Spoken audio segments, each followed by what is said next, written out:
Azathoth by H.P. Lovecraft.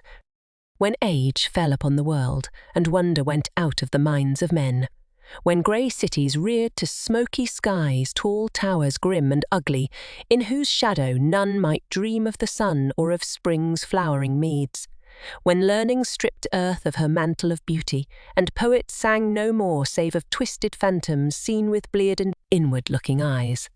When these things had come to pass, and childish hopes had gone away forever, there was a man who travelled out of life on a quest into the spaces whither the world's dreams had fled.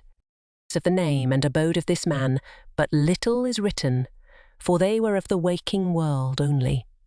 Yet it is said that both were obscure. It is enough to know that he dwelt in a city of high walls where sterile twilight reigned, and that he toiled all day among shadow and turmoil, coming home at evening to a room whose one window opened not on the fields and groves, but on a dim court where other windows stared in dull despair.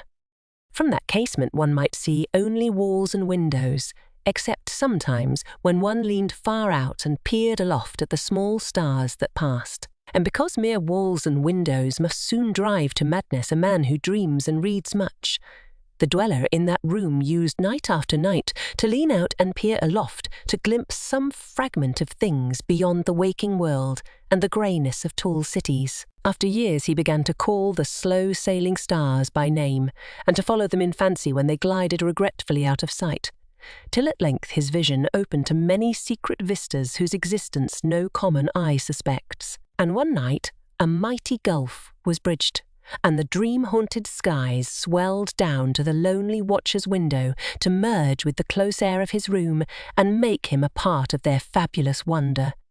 There came to that room wild streams of violet midnight glittering with dust of gold, vortices of dust and fire, swirling out of the ultimate spaces and heavy with perfumes from beyond the worlds. Opiate oceans poured there, litten by suns that the eye may never behold, and having in their whirlpools strange dolphins and sea-nymphs of unrememberable deeps. Noiseless infinity eddied around the dreamer and wafted him away without even touching the body that leaned stiffly from the lonely window.